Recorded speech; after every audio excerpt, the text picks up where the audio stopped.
Film अभिनेता और निर्देशक मनोज कुमार यानी कि भारत कुमार अब हमारे बीच नहीं रहे।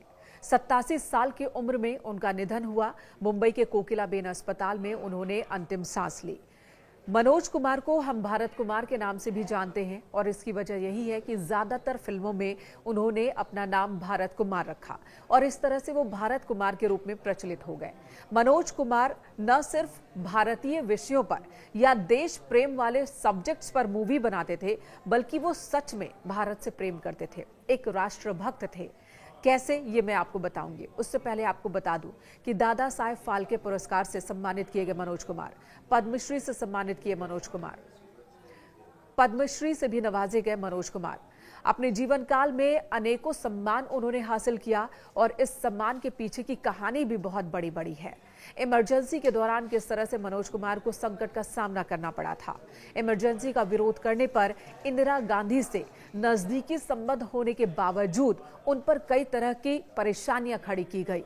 ये तमाम बातें मैं आपको बताऊंगी, लेकिन उससे पहले आपको बता दूं कि मनोज कुमार का असली नाम मनोज कुमार भी नहीं था। मनोज कुमार का असली नाम हरिकिशन गिरी गोस्वामी था और उनका जन्म हुआ था एबटाबाद में, जो कि बाद में पाकिस्तान का हिस्सा बन गया।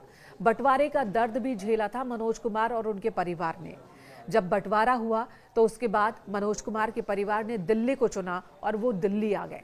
दिल्ली में मनोज कुमार की पढ़ाई लिखाई हुई। बचपन से ही उन्हें फिल्म देखने का शौक था, अभिनय का भी शौक था। अशोक कुमार उनके फेवरेट हीरो थे। जब वो बड़े हुए तो वो थिएटर से जुड़ गए। मनोज कुमार की कदकाठी ऐसी थी जो बहुत ही आकर्षक थी और यही वजह है कि अभिनय के क्षेत्र में, थिएटर में भी उन्हें खूब पसंद किया जाने लगा और यही शौक उन्हें दिल्ली से मुंबई लेकर गया। मुंबई में उन्होंने फिल्मों की शुरुआत की। हमेशा ही फैशन से दूर रहने वाले मनोज कुमार की पहली फिल्म का नाम फैशन ही था और उसके बाद उन्होंने एक के बाद एक कई फिल्मों में काम किया।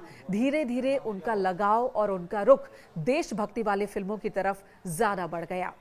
अपनी फिल्मों को लेकर एक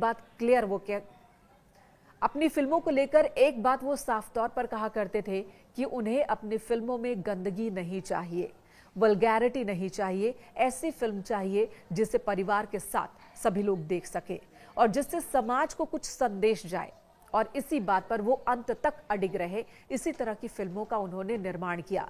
रोटी कपड़ा मकान हो, सन्यासी हो, उपकार जैसी फिल्में दी उन्होंने और उनके ऊपर फिल्माए गए कई गाने आज भी जब देशभक्ति के कार्यक्रम होते हैं तो गाए जाते हैं, सुनाए जाते हैं, सुने जाते हैं। और इस तरह से मनोज कुमार, जो कि असल में हरिकिशन गिरी गोस्वामी थे, वो भारत कुमार हो गए।